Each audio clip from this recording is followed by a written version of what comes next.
जी बिस्मिल्लाहिर्रहमानिर्रहीम इय्याका नअबुदु व इय्याका नस्तईन। आज बेसिकली आप सब दोस्तों को बुलाने का मकसद ये था कि कप्तान इमरान खान साहब और उनकी एहलिया साबका खातून अव्वल बुशरा बीबी साहिबा के केसेस के हवाले से आपको बुलाया गया है। आपकी बड़ी मेहरबानी, आप तशरीफ़ लाए।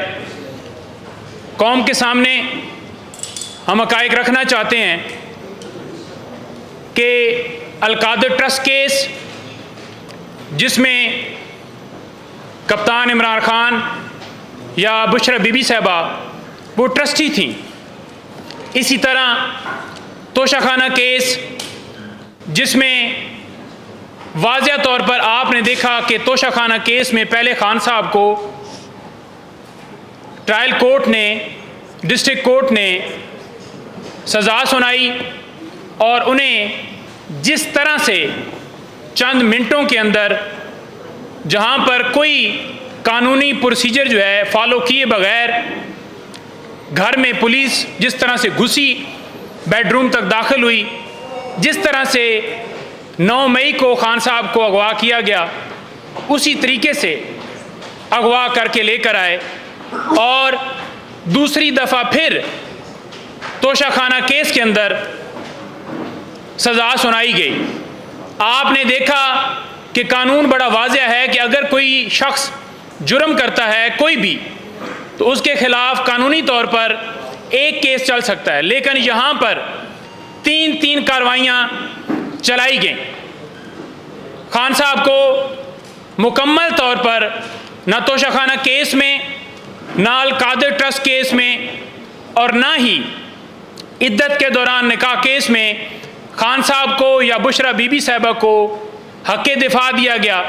आपने देखा कि किस तरह वकीलों को अंदर जाने की इजाज़त नहीं दी गई और सरकार ने अपनी तरफ से ही प्रोसिक्यूटर अपॉइंट करके खान साहब को और बीबी साहिबा को चंद दिनों में सज़ा सुनाई गई, जिसमें कानून आइन की धज्जियां उड़ाते हुए सज़ा सुनाने का जो फैसला ये किया गया था, जो कि लंदन एग्रीमेंट की एग्जीक्यूशन की पादाश में ये सारी कार्रवाई इसलिए डाली गई थी कि लोगों के अंदर 8 फरवरी के हवाले से उससे पहले एक मायूसी पैदा हो कि कप्तान इमरान खान या उनकी फैमिली या पीटीआई का कोई मुस्तकबिल नहीं है और लोग वोट कास्ट ना कर सकें। लेकिन आपने देखा कि कप्तान इमरान खान ने 200 केसेस का जिस तरह दिलेरी से, बहादुरी से, जुर्रत से मुकाबला किया, आपके सामने उसकी कोई मिसाल नहीं मिलती। हमेशा जब भी हमारी मुलाकात हुई, कप्तान ने हमें हौसले की बात की, हमारे साथ बात करते हुए उन्होंने कहा कि मुझे पता है कि ये मुझे सज़ा सुनाना चाहते हैं। अदालत के अंदर खान साहब ने कहा कि बेशक मुझे सज़ाए मौत सुना दें, मैं नहीं डरता, क्योंकि ज़िंदगी और मौत अल्लाह ताला के हाथ में है और सज़ा आप सुनाएं, मुझे उससे फ़र्क नहीं पड़ता, लेकिन कम से कम मुझे ये ज़रूर आप क्रेडिट देंगे कि मैंने ये जो अमेरिका की जिन्होंने ग़ुलामी की और उस ग़ुलामी का मुज़ाहरा करते हुए इन्होंने मुदाखलत करके एक आइनी वज़ीर आज़म को जिस तरीके से अदम एतमाद लेकर ही आए, जिस तरह सिंध हाउस में मणियाँ लगाकर जिस तरह सारा ये प्रोसेस किया, उन्होंने कहा कि मैंने इनको नंगा किया है, ये क्रेडिट मुझे जाता है। दूसरी बात ये है कि बुशरा बीबी साहिबा को जूँ ही पता चला कि उन्हें सज़ा सुना दी गई है और आपने देखा कि वो खुद चलकर अडयाला जेल के अंदर तशरीफ़ ले गई और उन्होंने कहा कि मैं बिल्कुल तैयार हूँ, मुझे अरेस्ट किया जाए। उन्होंने ये रास्ता चूज़ नहीं किया कि मेडिकल का बहाना बनाकर या वहाँ से भाग जाएं, जिस तरह ये लंदन पहले भागते हैं। उन्होंने कहा कि मैं गिरफ्तारी देने के लिए तैयार हूँ और दोनों, कप्तान हो या उनकी एहलियों, वो कौम के साथ डट के खड़े हैं। आज भी अगर वो चाहें तो 1 मिनट में बाहर आ सकते हैं, लेकिन वो कहते हैं कि मुल्क के अंदर हमारे इदारे आज़ाद हों, कानून की बालादस्ती हो, आइन की बालादस्ती हो, और ये कौम इन गद्दारों को कभी माफ़ नहीं करेगी जिन्होंने कभी आइन तोड़ा, इलेक्शन कमीशन, आपने देखा कि बार बार हम ये बात करते रहे कि इलेक्शन कमीशन जिस बाइसनेस का मुजाहरा कर रहा है कि बल्ले का निशान छीनना, कप्तान इमरान खान को डिस्क्वालीफाई करना या रिज़र्व सीटों के हवाले से अभी भी फैसला महफूज किया हुआ है। और वहाँ पर आप देख रहे हैं कि इजलास जारी हैं। जिस तरह से उन्होंने इजलास बुलाया जो कि इख्तियार ही नहीं रखते थे, और आपके सामने बड़ा वाज़ेह तौर पर कहना चाहते हैं कि उनके ऊपर जिन जिन लोगों ने, चाहे वो इलेक्शन डिले के अंदर उन्होंने उस प्रोसेस का हिस्सा बने, जिन्होंने इलेक्शन डिले किया वो सारे, या जिन्होंने जिस जिस मौके के ऊपर आइन तोड़ा उनके ऊपर आर्टिकल 6 लगेगा इंशाअल्लाह ताला। दूसरी बात यह है कि बुशरा बीबी साहिबा से आज भी मैंने रिक्वेस्ट की उनको कि आज मुलाकात का दिन है, लेकिन आज उन्होंने मेरी मुलाकात करने की मुझे इजाज़त नहीं दी। वजह क्या है? वजह सिर्फ़ और सिर्फ ये है कि लास्ट हेयरिंग के ऊपर भी जब मुलाकात हुई तो बाहर आके हमने बताया कि वो किस कंडीशन में हैं, किस तरह से उनको खाना दिया जा रहा है, और हम बार बार मुतालबा कर रहे थे कि मेडिकल के लिए जो हमने दरख्वास्त दी है उसकी मंजूरी करते हुए टीम भिजवाई जाए। डॉक्टर फैसल जो उनके डॉक्टर हैं, मुआलिज हैं, उनको इजाज़त दी जाए, लेकिन इजाज़त नहीं दी गई। दूसरी, हम ये रिक्वेस्ट कर रहे थे कि वो अडयाला जेल में जाना चाहती हैं, क्योंकि वो चाहती हैं कि जहां पर दूसरी ख़वातीन पाकिस्तान तहरीक इंसाफ की या पाकिस्तान की आवाम या पाकिस्तान के हर अमीर गरीब जितने भी लोग हैं कैद हैं, बच्चे कैद हैं, जो लोग कैद हैं, जहां पर दूसरे कैद हैं, मैं भी वहां पर रहना चाहती हूँ। अजीब तरीके से बहाना बनाया गया, कहा गया कि सिक्योरिटी खदशात हैं, कहा गया कि वहाँ पर जेल के अंदर जगह नहीं है, कहा गया कि वो साबका खातूने अव्वल हैं तो इसलिए उनको वहाँ पर हम जो है इजाज़त नहीं दे रहे, या वहाँ ये मजबूरी है। ये सारे बहाने हैं। और सुनने में ये आया कि किसी तरीके से कप्तान इमरान खान को भी वहाँ पर ट्रांसफ़र करके उन्हें ज़मान वहाँ पर बनी गाला में शिफ्ट करने के हवाले से कोई ऐसी हमें न्यूज़ मिली, लेकिन वाज़ेह तौर पर कहना चाहते हैं कि कप्तान इमरान खान ने इनकार किया है, बीबी साहिबा ने इनकार किया है, और बीबी साहिबा ने ये कहा है कि मैं कप्तान इमरान खान अपने खावंद के साथ, इस कौम के साथ डट के खड़ी हूँ, ये कभी भी हमें ना तोड़ सकते हैं ना मजबूर कर सकते हैं, जितने मुकदमात इन्होंने करने हैं करें, हम किसी सूरत पीछे नहीं हटेंगे। और आखिर में ये कहना चाहता हूँ कि जो मुल्क के अंदर धांधली की गई है फॉर्म 45 के मुताबिक, हम वाज़ेह तौर पर पूरे पाकिस्तान में जीते हैं, और वाज़ेह तौर पर आपने देखा कि जितनी धांधली की गई उसके बावजूद पाकिस्तान तहरीक इंसाफ जो है इस वक्त भी सबसे ज़्यादा सीटें लेने वाली जमात है। फॉर्म 45 के मुताबिक हमारे उम्मीदवार जीत गए, और आपने देखा कि इन्होंने फॉर्म 47 में धांधली करके इस मुल्क के ऊपर कब्जा जमाने की जो कोशिश कर रहे हैं, हम किसी सूरत इनकी कोशिश को जो इन्होंने प्लान लंदन में बनाया था उसको एग्जीक्यूट नहीं होने देंगे। खान ने हफ्ते के रोज़ काल दी है, और इंशाअल्लाह ताला पूरा पाकिस्तान निकलेगा। पुरअमन एहतजाज हर शहरी का हक है, और ये हक हमसे कोई छीन नहीं सकता। और ये जो वहाँ पर वज़ीर आला बनी है जो अपने हल्के से हार चुकी है, गैरत शर्म नाम की एक चीज़ रत्ती बराबर इनके अंदर नहीं है। किस मुंह से ये इमरान खान की या इन लोगों के हवाले से ये बात करते हैं? कभी कहते हैं कि वोट को इज्जत दो, कभी कोई नारा लगाते हैं कि कौम की आखिरी उम्मीद नवाज शरीफ। आज आपने देख लिया कि कौम ने उनको मुस्तरद कर दिया।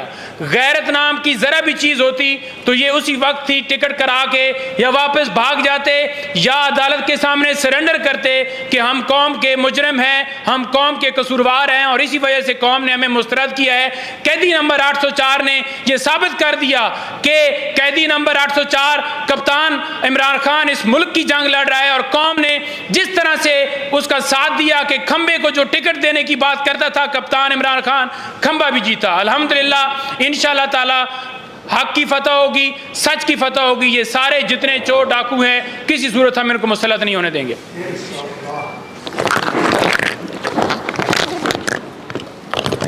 जी बिस्मिल्लाहिर्रहमानिर्रहीम। इय्याका नअबुदु व इय्याका नस्तईन।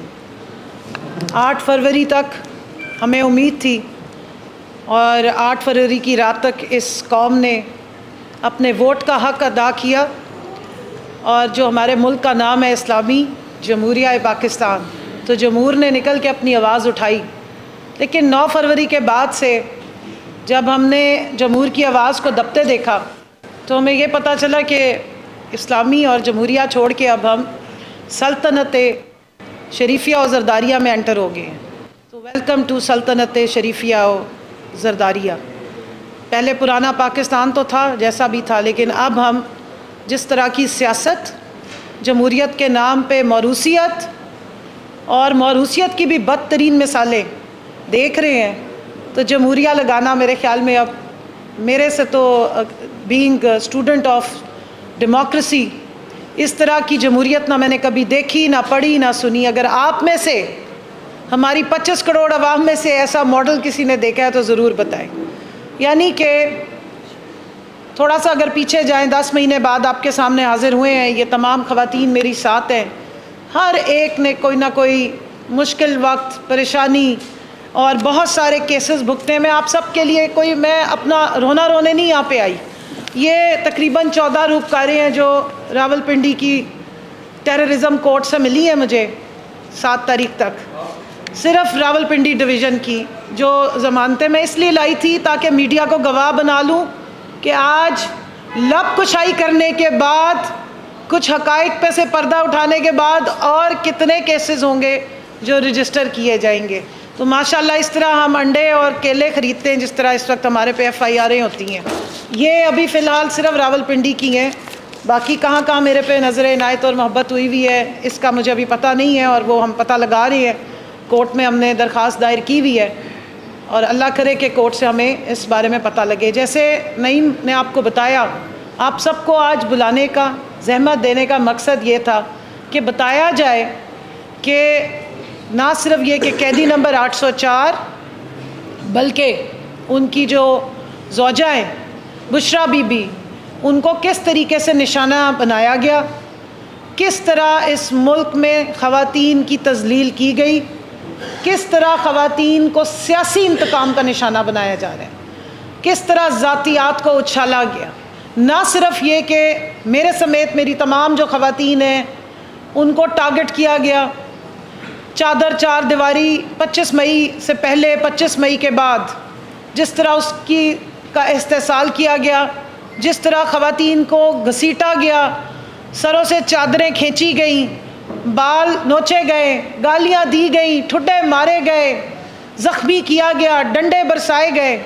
उसके बाद मुझे, जब मैं इस्लामिया कहती हूँ ना, इस्लामी जमहूरिया कहती हूँ, तो मुझे यहाँ पे आके तकलीफ़ होती है कि जब माँओं की, बहनों की, बेटियों की इज़्ज़तें उछाली जाती हैं, बेडरूम्स में घुसा जाता है, ठुड्डे मार के, तोड़ के दरवाजे, बाथरूमों को तोड़ के अंदर घुसा जाता है, तो फिर कौन सी इज़्ज़त, कौन सी जमहूरियत, कौन सी इस्लामी इक़्तिदार कहाँ बची है? वो जवाब मांग रही हूँ, अल्लाह करे कि कोई जवाब दे। इतने अरसे में आप सब शायद भूल गए, सबको 9 मई याद रह गई। ये 9 मई की पादाश में हमारी सज़ाएं भी सबको याद रह गई। हमें किसी ने बागी कहा तो किसी ने गद्दार कहा, लेकिन 9 मई के बाद जो 14 मई की डेट सुप्रीम कोर्ट ने दी हुई थी पंजाब के इलेक्शंस की, वो क्या किसी को याद है? उसके बारे में किसी ने क्या सवाल किया कि वो कहाँ गुम हो गई? क्या उस वक्त आइन टूटा या आइन कायम रहा? क्या मुल्क का कानून और दस्तूर इंटैक्ट रहा? क्या मुल्क में जमहूरियत मुस्तहकम हुई या उसकी पामाली हुई? 14 मई को किसी ने पूछा ही नहीं मेरे ख्याल में। लेकिन ये जो 8 फरवरी को हुआ और उसके बाद जो मैंडेट चोर आके पंजाब की असेंबली में बैठे, आज आपने देखा कौमी असेंबली में बैठे और ख़वातीन की सीटें हड़प करने के बाद अभी तक हाउस कंप्लीट नहीं हुआ है और उसके बाद भी वो दंदनाते फिरे, तो ये एक बहुत बड़ा सवालिया निशान है कि क्या वाकई मुल्क में जमहूर की आवाज़ सुनाई देती है?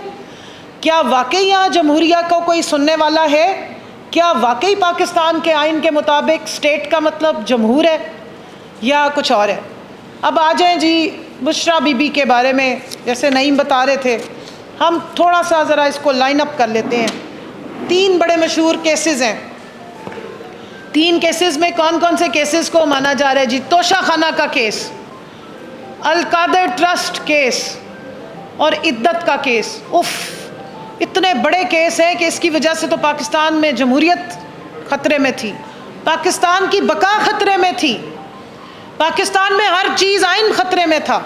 अगर ये इद्दत का केस ना होता तो शायद पता नहीं क्या हो जाता, बहुत बड़ा नुकसान हो जाता मुल्क का। देखिए, बहुत ज़रूरी था कि इद्दत का केस उछाला जाता, बहुत ज़रूरी था कि आपके मुल्क में, आपके आइन में और आपके मज़हब में जो ख़वातीन को एक प्रोटेक्शन दी है, जिसमें अल्लाह ने हुक्म दिया है कि इद्दत के लिए औरत की गवाही काफ़ी है, लेकिन वो तो अब हमारे स्टेट का मसला बन गया है, वो तो अब हमारी अदालतों का मसला बन गया है। हम सब के निकाहनामे और आप सब के निकाहनामे जाके अदालतों में चैलेंज करें, पूछें क्या वाकई ये सही तरीके से निकाह हुए थे या नहीं हुए थे, क्या जो हमारी 23-23, 24-24 साल से शादियां चल रही हैं ये जायज़ है। हम ज़रा जजों से जाके स्टैंप लगवा लें कि क्या वाकई हम जिसके निकाह में हम वाकई उसकी मनकुआ है या नहीं है, या और भी कोई सवालात पूछने हैं प्राइवेट किस्म के। जब एक बापर्दा खातून गवाही दे रही है कि मेरी इद्दत मुकम्मल हो गई थी, लेकिन नहीं, बहुत ज़रूरी था, मुल्क की सालमियत को ख़तरा था, मुल्क की जमहूरियत को बहुत ख़तरा था, मुल्क के आइन को बहुत ख़तरा था कि एक खातून की इज़्ज़त उछाली जाती और उसके वो साबिका शौहर जिसने पहले कस्में खाई कि मेरी बीवी जो है वो इतनी बापर्दा और बाइज़्ज़त खातून है, एक नेक पर्दादार खातून है कि मैं इसकी कसम खा सकता हूँ, वो 6 साल बाद आके कीचड़ उछालता रहा और वो कीचड़ उछालने दिया गया और एक तमाशाइयों की तरह 25 करोड़ अवाम को एक तमाशा दिखाया गया, जिसके बाद 25 करोड़ अवाम ने 8 फरवरी को तमाचा मारा, रिजेक्ट किया उन्होंने इस सारे तमाशे को। ये तजलील किसकी की है? साबका खातून अव्वल की तजलील की या 50% या 52% इस मुल्क में रहने वाली माओ बहनों बेटियों की तजलील की गई। एक हलाल काम को, एक अल्लाह के नज़दीक पसंदीदा फेल को जिसे निकाह कहते हैं, उस पर लाइन लगाई गई। मुल्क की 50% आबादी को वल्नरेबल किया गया, आपके आइन और कानून में चैलेंज कर दिया गया कि खातून को कोई प्रोटेक्शन नहीं मिलेगी। आगे ही हम रो रहे थे कि ख़वातीन पे वायलेंस होता है, ख़वातीन के साबका शौहर उनके ऊपर इंतकामी कार्रवाइयाँ करते हैं। हमारे साथ यहाँ ऐसी ख़वातीन बैठी हैं जो अपने बच्चों के कस्टडी के केस भुगत रही हैं तलाक के बाद, उनको आपने इस वक्त वल्नरेबल किया है इस तरह के फैसले दे के, सिर्फ सियासी इंतकाम और जो आग आपके दिल में जल रही है तजलील करने के लिए, उसके चक्कर में आपने घर की खातून को, इज़्ज़तदार खातून को, पर्देदार खातून को की इज़्ज़त को छाला। ये यहाँ से सिलसिला शुरू नहीं हुआ था। हम कहते हैं हम इस्लामी जमहूरिया है, आए याद कराऊं, इस्लामी जमहूरिया में एक इस्लामी पर्दा करने पर खातून को टारगेट किया गया, उसके पर्दे को उछाला गया, उसके पर्दे की तजलील की गई। हमारे मीडिया पे बैठी हुई वो ख़वातीन एंकर्स, मैं नाम अब नहीं लूँगी, आप थोड़ा सा गूगल करें, टेक्नोलॉजी का दौर है, पता लग जाएगा, जो तोहमतें लगाती रही, जिन्हें बहुत तकलीफ़ हो रही थी कि इस्लामी जमहूरिया में खातून अव्वल और वो भी इतनी पर्देदार, ये तो बड़ी अचंभे की बात है, ऐसी तो नहीं होनी चाहिए थी। माय फ्यूडल लॉर्ड लिखने वाली खातून होनी चाहिए, या ब्लास्फेमी जैसी किताबों को शाया करने वाली होनी चाहिए, या अगर कोई खातून हो बड़ी मॉडर्न सी हो तो फिर ठीक है, फिर कोई मसला नहीं है। अगर 2-2 तलाक़ें लेके अगर किसी अपने फेवरेट सल्तनत शरीफिया के चश्मो चराग से जाके कोई खातून निकाह कर ले तो उस पर कोई इद्दत का सवाल नहीं उठाता। या वो मोहतरम अगर किसी हाजिर सर्विस पुलिस अफसर की बीवी से ज़बरदस्ती शादी ख़त्म करा के, तलाक करवा के फ़ौरन निकाह कर ले, फिर किसी को इद्दत याद नहीं आती, फिर किसी को सवाल याद नहीं आते, फिर किसी को ना चादर याद आती है ना पर्दे याद आते हैं। लेकिन हाँ, अगर कोई एक तस्बीह पकड़ने वाला, शलवार कमीज़ और खान चप्पल पहनने वाला शख्स जिस पे ये तकलीफ़ हो गई जी, शलवार कमीज़ पहन के बाहर कॉन्फ्रेंसों में जाता है, उसकी बीवी शरई पर्दा करती हो, फिर बहुत प्रॉब्लम है, फिर मुल्क की सालमियत को ख़तरा है। बहुत बड़ा मसला था ये इद्दत का केस उछालना। और एक साबिक शौहर से 6 साल बाद बयान, जो अगवा बराए बयान था, और वो भी हाई क्वालिटी की लिटरेशन के बाद था, उसने आके जिस किस्म का बयान दिया वो तो बहुत क्रेडिबल था, और जो बग़ैर अगवा के बयान दिया था वो क्रेडिबल नहीं था, जब उसने कसम खा के कहा था कि ये बहुत नेक खातून है। इस मुल्क में मैंने सुना, ख़वातीन की चैम्पियंस को सुना, पर्दा करने पे तकलीफ़ थी, जादू टोने जैसे घटिया किस्म की तोहमतें लगाई गई। इस्लामी जमहूरिया है हम, उठाएं कुरान पाक में देखें कि तोहमत की क्या सज़ा है, देखें कि औरत को अल्लाह ने किस तरह इज़्ज़त दी है और तोहमत से कैसे प्रोटेक्शन दी है। तोहमत लगाने पे चार कस्में मांगी और पाँचवें पे कहा कि बस ठीक है अल्लाह के ज़िम्मे कर दो, उस पर भी नहीं आगे रेप्रामांड कर रहा है। लेकिन नहीं, ये तो बहुत ज़रूरी है, मुल्क की सालमियत ख़तरे में है, जमहूरियत ख़तरे में थी। अब 10 महीने बाद आपने देख लिया है कि असल में ख़तरे में कौन थी। आपकी मौरूसियत ख़तरे में थी, जिसको आपके ऊपर इस वक्त मुसल्लत किया गया है, और इस तरह के बेहुदा और झूठे केसेस से मुल्क की 50% आबादी ख़वातीन की तज़लील की गई है। एक बुशरा बीबी को नहीं, हम सबको जलील किया गया। निकाह जैसे खूबसूरत, जो एक अल्लाह ने एक बहुत खूबसूरत इंस्टीट्यूशन बनाया है, जो हमारा एक सोशल फैब्रिक का हिस्सा है, तलाक और निकाह दोनों दर्ज है, हमारी शरीयत का हिस्सा है, उसकी पूरी डिटेल्स हैं, उसके ऊपर एक सवालिया निशान उठाया गया, ख़वातीन को वल्नरेबल किया गया। खुदारा मेहरबानी करें, अपनी जो आग है, जो आपके अंदर जो नफ़रत है, उसमें आप इतने बढ़ गए हैं कि आपने इस मुल्क का सोशल, मॉरल और इस्लामिक फैब्रिक तबाह करके रख दिया। तोशा खाना पे आ जाए जी, माशाल्लाह, यहाँ पर अनानास से लेकर मर्सिडीज़ BMW हज़म करने वाले जो हैं वो आज वो डाकूरानी हमारे सर पे मुसल्लत है, उनको कोई सवाल पूछने वाला नहीं है। मर्सिडीज़ का सवाल हो तो कहती बंद करे कैमरा बंद करते हैं, कब बंद करती, कब हुआ ये, कैसे हुआ। लंदन तो क्या, पाकिस्तान में भी मेरी जायदादें नहीं हैं, लेकिन निकल आए तो कोई मसला नहीं है, कोई सवाल नहीं पूछेगा, क्योंकि सल्तनत शरीफिया खान जरदारिया जो है सल्तनत है भाई, कोई नहीं सवाल पूछेगा, ना किसी को याद रहेगा, ना किसी अदालत में उछाला जाएगा, क्योंकि हाफजे हमारे वहीं कमज़ोर होते हैं ना, जिसकी सल्तनत है हम उसकी राय है, उनको हमने सवाल क्यों करना है।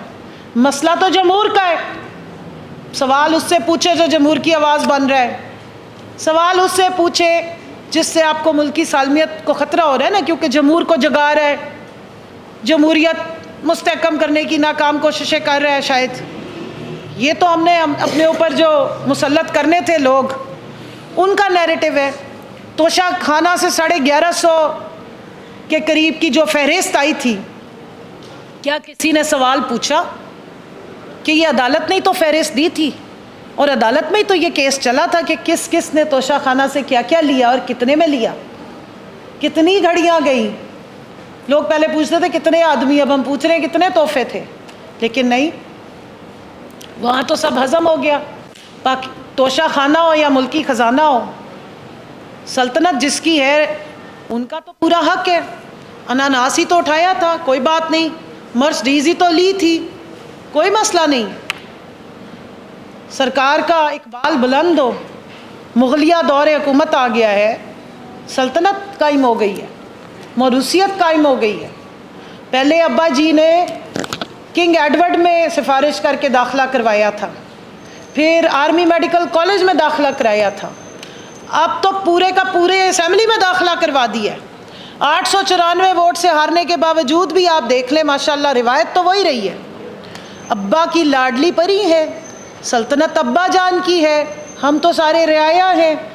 तो चाहे वो तोशा खाना लूटे या मुल्क का ख़जाना लूटे, उन्होंने तो आपके ऊपर आना ही आना था। 14 मई सबको भूल गई, 8 फरवरी को जो जमहूर की आवाज़ थी उसको भी पीछे छोड़ दें। 9 फरवरी से लेके आज तक का जो तमाशा है वो याद रखें, याद रखें आप, एक सल्तनत शरीफिया जरदारिया के अब बाशिंदे। ऐसे ही होगा, एक तरफ आपको जरदारिया ख़ानदान हुकूमत में नज़र आएगा, दूसरी तरफ आपको शरीफिया ख़ानदान नज़र आएगा। पंजाब बांट लिया था, सिंध बांट लिया था, 15 सालों में सिंध में आपको क्या तब्दीली नज़र आई? 15 सालों में सिंध में आपने क्या हालात देखे? इस सारे इलेक्शन का कोई फ़ायदा हुआ? इस सारी जमहूरियत का, या जो जमहूर ने जो ये प्रैक्टिस की थी, 8 फरवरी को शाम 5 बजे तक जो जाके लाइनों में खड़े होके वोट डाले थे, उसके बाद निकला क्या इसके अंदर से? इसके खिलाफ आवाज़ उठाने पर आज कैदी नंबर 804 को 32 साल से ऊपर की सज़ाएं, और उसकी जो पर्देदार बीवी है, जो शायद इस्लामी जमहूरिया पाकिस्तान में रह रही थी, उसके पर्दे पे भी तकलीफ़, उसकी इद्दत पे भी तकलीफ़, उसके रहने पे भी तकलीफ़, उसकी नमाज़ों पे भी तकलीफ़, उसकी इबादत पे भी तकलीफ़। वो इबादत ज़्यादा करती है? नहीं, इबादत शायद ज़्यादा नहीं करती होगी, जादू टोना करती होगी। और बोल कौन रही है? वो जी हमारी ज़बरदस्त किस्म की एंकर्स, वो जिनको ह्यूमन राइट्स कमेटी में बुलाया था सल्तनत जरदारिया के चश्मो चिराग ने कि इनके साथ बड़ी हरासमेंट होती। किसी ने आज तक पूछा कि जो ये तोहमतें लगा रही हैं, क्या ये हरासमेंट नहीं है? खुली छुट्टी है तोहमत लगाने पे। मेरे ऊपर तोहमतें लगा रही थी कि मैं बहुत सारे एंकर्स की और उनके बाल और शर्टें इकट्ठी करके लेके जाती थी दम दरूद कराने। अल्लाह का नाम लें, इतना बुग़्ज़ में आगे ना चले जाएं। और माशाल्लाह ये अब दौर है वीडियोस का। वो वाली वीडियोस की बात नहीं कर रही जो हमारी डाकू रानी के पास है, दूसरी वीडियोस जो आप लोगों के पास हैं। वीडियो की हज़ारों साल उम्र होती है, ये मिटने वाली बातें नहीं आपकी रिकॉर्ड पे आ गई हैं। जिस दिन ये सल्तनत शरीफिया और जरदारिया से हम आज़ादी लेके वापस इस्लामी जमहूरिया पाकिस्तान कायम करेंगे, एक एक वीडियो का हिसाब होगा इंशाअल्लाह। और जमहूरियत और जमहूर जब सही मानों में मुस्तहकम होगी तो तब ये हिसाब होगा। मैं पूछना चाहती हूँ, किस जुर्म की पादाश में बुशरा बीबी को बज़ाहिर दिखाया गया कि बनी गाला में रखा गया है? किसी ने आज तक सवाल पूछा किस हाल में रखा गया, क्यों रखा गया, जब वो खुद कह रही हैं कि मुझे अडियाला जेल में शिफ्ट किया जाए? किन हालात में उनको रखा गया है?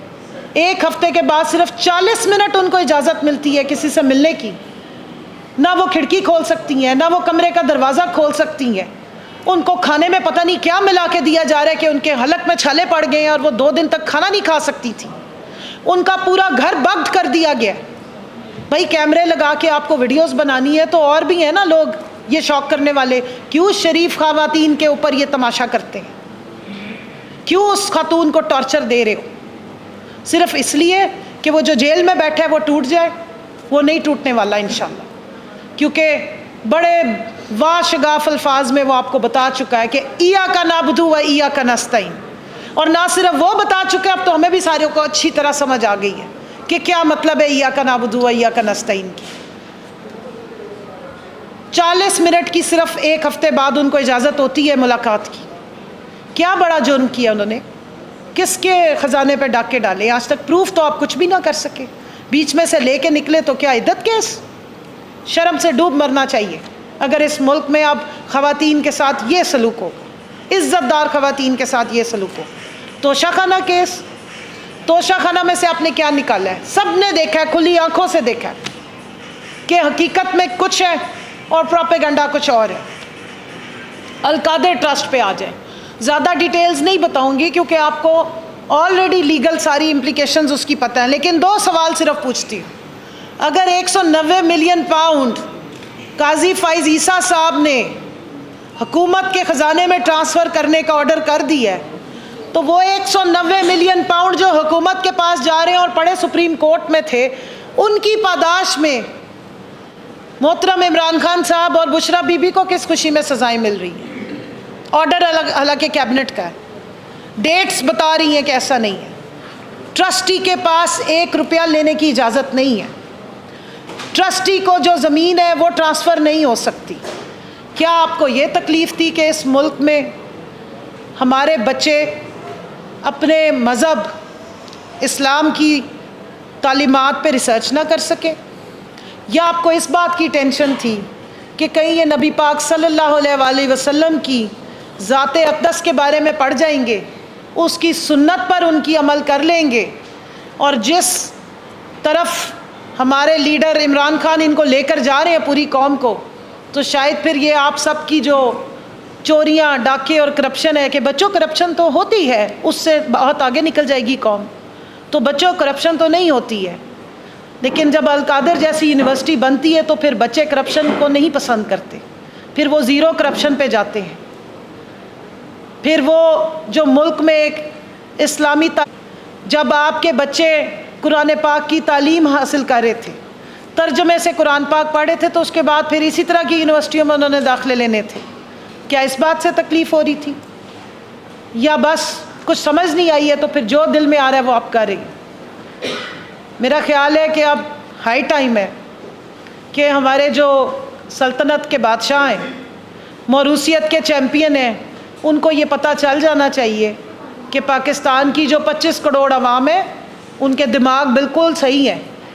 हमारे में से 25 करोड़ आवाम की 90% दिमाग की शरेयानें बिल्कुल खुली हुई हैं और फंक्शनल है। इस बात का इजहार उन्होंने 8 फरवरी की शाम तक कर दिया था। जिनकी 90% शरेयानें बंद थी और प्लेटें गिरी हुई थी, उनके लिए ये पैगाम है कि आप जिस किस्म के जो इंतकाम करते रहे हैं, जिस सियासी इंतकाम का निशाना आप बना रहे हैं, इस पे ना ये अवाम खामोश रहेगी, ना पाकिस्तान की ख़वातीन खामोश रहेंगी। हम इस तज़लील के ख़िलाफ़ प्रोटेस्ट भी करेंगे, इस तज़लील के ख़िलाफ़ आवाज़ भी उठाएंगे। और मैं अपनी सिविल सोसाइटी और ख़वातीन की हकूक़ की चैम्पियन से पूछना चाहती हूँ, आज 10 महीने बाद मैं ख़ुद निकली हूँ, किन हालात में रही मैं वो रोना नहीं चाहती। ये सब ख़वातीन ने क्या काटा हमें बताने की ज़रूरत नहीं है। ये 14 FIR है तो एक टोकन है, इसको हम अपना मेडल समझते हैं। इस तरह की बहुत सारी और दास्तानें हैं। ना मैं वो ज़ख़म दिखाना चाहती हूँ जो मैंने खाए, जो जिस्म पे भी खाए, जो रूह पे भी खाए, जो दिल पे भी खाए, क्योंकि मुझे लगता है कि हमने, और मुझे पूरा यकीन है, लगता नहीं है, मुझे पूरा यकीन है कि हम हक़ के रास्ते पे हैं। अपने आने वाली नस्लों के लिए, अपनी बेटियों के लिए, अपनी आने वाली बच्चियों के लिए हमने ये कुर्बानियाँ दी हैं। लेकिन आपसे पूछना चाह रही हूँ कि आपने ये सारी इंतकामी कार्रवाई क्या इसलिए की थी कि ये तोहफ़ा हमें मिले पंजाब असम्बली में एक डाकू रानी का, जो अवाम का मैंडेट चोरी करके अपनी सीटें हार के आप आ गए, या 17 सीटें जीत के विक्ट्री स्पीच जैसा एक ज़बरदस्त जो आलमी एक इवेंट हुआ था उसके लिए ये सारा तमाशा किया था, या पूरी दुनिया को ये बताने के लिए किया था कि जिस मुल्क का आइन और कानून इस्लाम के नाम पर, जो ला इलाहा इल्लल्लाह के नाम पर मुल्क आज़ाद हुआ था, या जिस मुल्क के आइन और कानून का मेन जो स्पिरिट है वो इस्लाम की उस पर रखी गई है, वहाँ पे ख़वातीन पे इद्दत के केस बनते हैं, वहाँ ख़वातीन पे इस तरह की तोहमतें लगाई जाती हैं और उनके निकाहों को जाकर अदालतों में उछाला जाता है। वहाँ जाके उनके ऊपर तबर्रे पड़े जाते हैं, उन पर तोहमतें लगाई जाती हैं और फिर बताया जाता है कि देखें ये हमारी खातून अव्वल है। इस सारे तमाशे और इस तज़लील को प्रोटेक्ट करने के लिए कज़फ़ का कानून मौजूद है कि कोई झूठी तोहमत ना लगाए। अल्लाह करे कि हमारे मुल्क में मुफ्ती सईद साहब जैसे लोग जो पहले एक कसम खाते हैं और फिर दूसरी कसम खाते हैं, उनको भी कोई बुला के सवाल पूछे और उनसे भी पूछे और ये कज़फ़ के कानून को रिवोक करे, इसको खोले और इस पे ट्रायल करे, ताकि ये जो आम ख़वातीन हैं, जो हमारी बच्चियाँ हैं, जो किसी घर में जुल्म और तशद्दुद का शिकार हो रही हैं, उनकी भी कोई प्रोटेक्शन हो सके। कल को 6 साल बाद उठ के किसी तलाक याफ्ता खातून का खाविंद उठ के उस पर इस तरह की तोहमतें ना लगाए और फिर उसको खड़ा करके अदालतों में तज़लील ना की जाए। तो मेहरबानी करें, मैं अपनी सिविल सोसाइटी और ख़वातीन के हकूक़ की अलमबरदार ख़वातीन से पूछना चाहती हूँ कि ये डी चौक पे जब हमारी तज़लील हो रही थी, हमारे सिर फाड़े जा रहे थे, या जब हम पे गैस शेलिंग हो रही थी, या पाकिस्तान की अदालतों में खातून साबिक़ खातून अव्वल बुशरा बीबी के इद्दत के केस को उछाला जा रहा था, उनकी पाकबाजी के ऊपर तोहमतें लगाई जा रही थी, तब आप कहाँ थी? प्लीज़ ज़रूर हमें बताइएगा कि आप कहाँ थी। हमें कोई आवाज़ सुनाई नहीं दी, ना हमें कोई नज़र आया कि वो कोई चीखो पुकार हो जैसे हुआ करती थी। ये दोहरे मेयार मत रखिए, इस मुल्क की 50% आबादी को बेवकूफ़ मत समझिए। आखिर में मैं ये कहना चाहूँगी कि आपने हर तरह की लोएस्ट ऑफ द लो हरकतें कर ली, इस मुल्क में घटिया तरीन मिसालें कायम कर ली सियासी निशाने की। सबसे ज़्यादा आपने ख़वातीन को सियासी इंतकाम का निशाना बनाया। क्यों? क्योंकि हमारे लीडर इमरान खान ने आम ख़वातीन को सिर्फ ज़ुबानी कहकर नहीं, वाक़े में ही एम्पावर किया। इनको सियासत में लेकर आए, सियासी फोरम दिया, पॉलिसी साजी में इनको आगे किया। ना सिर्फ ये कि डायरेक्ट इलेक्शंस के लिए ख़वातीन को टिकटें दी समेत मेरे, जिनके डब्बे बदल के, फॉर्म 47 बदल के जीती हुई सीटों पे हराया गया। ये एक माइंड सेट है पूरा ख़वातीन के ख़िलाफ़। बल्कि आम ख़वातीन को हर असम्बली का, हर फोरम का हिस्सा बनाया। आजकल माशाल्लाह हमारा मीडिया बहुत दिखाता है हमारी अलीमा आपा को, उज़मा आपा को, रानी आपा को, तीनों इमरान खान साहब की बहनें हैं। किसी एक असम्बली में भी खान साहब ने अपनी बहनों को टिकट नहीं दिया है। ये बहुत बड़ी मिसाल है। ये इसको जमहूरियत कहते हैं।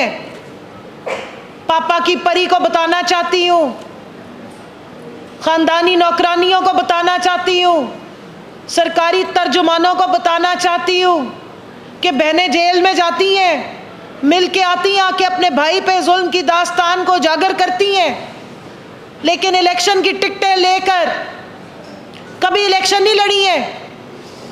ना यहाँ पर आज अलीमा आपा बैठ के पाकिस्तान तहरीक इंसाफ वुमेन विंग की प्रेसिडेंट के तौर पे प्रेस कॉन्फ्रेंस करी है। ये पाकिस्तान तहरीक इंसाफ की ख़वातीन है, आम वर्कर हैं।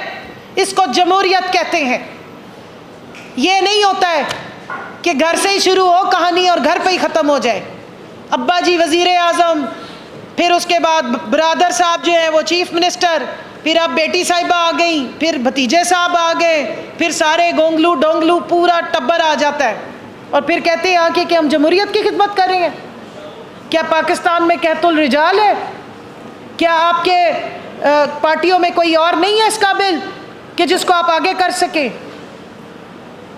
40-45 सालों से यही म्यूज़िकल चेयर आपस में जो है वो मिठाई और डब्बे बांटे जा रहे हैं। हुकूमत को आपने पाकिस्तान को चिरागा समझ लिया है कि बस आओ, लूटो, खाओ और फुटो। तो पूरे पाकिस्तान की आवाम जानती है, जमहूरियत का मतलब भी जानती है, और बदतरीन मौरूसियत जो हम पे मुसल्लत की गई है इसका भी मतलब जानती है। आज इस प्रेस कॉन्फ्रेंस का इख्तिताम इसी बात से करूँगी कि इस मुल्क की 50 से 52% ख़वातीन इस बात पे एहतजाज भी कर रही हैं, इस बात पे शर्मिंदा हो रही हैं, इस बात पे तकलीफ़ और दुख का शिकार है कि उनकी किस तरीके से तज़लील की गई। पाकिस्तान के ना आइन को देखा गया, ना पाकिस्तान के कानून को देखा गया, ना इस्लाम को देखा गया, ना जमहूरिया को देखा गया, ना जमहूर की आवाज़ को सुना गया, ना पाकिस्तान में इस्लामी कवानीन को देखा गया, ना आपने ये देखा कि ख़वातीन की इज़्ज़त के लिए आपके नबी पाक सल्लल्लाहु अलैहि वसल्लम की सुन्नत पाक क्या है, हमारे पास मिसालें क्या मौजूद हैं। लेकिन एक बदतरीन इंतकामी कार्रवाई ख़वातीन समेत बुशरा बीबी के हम सब के साथ रवा रखी गई, जिस पे इस मुल्क की जो तारीख़ का ये काला बाब होगा, और ये इसमें लिखा गया है, ये कभी भी ख़त्म नहीं होंगी बातें। ये जो तज़लील है, ये जो इंतकामी कार्रवाई है, हम इसके ख़िलाफ़ आवाज़ भी उठाते हैं, प्रोटेस्ट करते हैं और डिमांड करते हैं कि बुशरा बीबी की जान को ख़तरा है। ये जो बनी गाला का एक इम्प्रेशन दे के उनको वहाँ नज़रबंद किया गया है, बदतरीन उनके ऊपर उनको बदतरीन हालात में रखा गया है, उनका कोई मेडिकल चेकअप नहीं किया जा रहा, उनको खाने में पता नहीं क्या केमिकल मिला के दिया जा रहा है। इसको ख़त्म किया जाए फिलफौर। ये उनका राइट है बतौर पाकिस्तान के शहरी के कि उनको भी अडियाला जेल में शिफ्ट किया जाए। वो जेल जाने से डरने वाली खातून नहीं है, ईमान रखने वाली खातून है, और चट्टान की तरह अपने शौहर के साथ खड़ी हैं। किसी के कहने से निकाह ख़त्म नहीं होता है। जाएं पढ़ लें निकाह की शिकें, जाएं पढ़ें इद्दत की शिकें, और फिर उन जजेस को भी पढ़वाएं जो इस किस्म के बदतरीन फैसले देते हैं। जी ठीक है, सारे पहलू कवर हो गए। उन्होंने कहा है सवाल रहने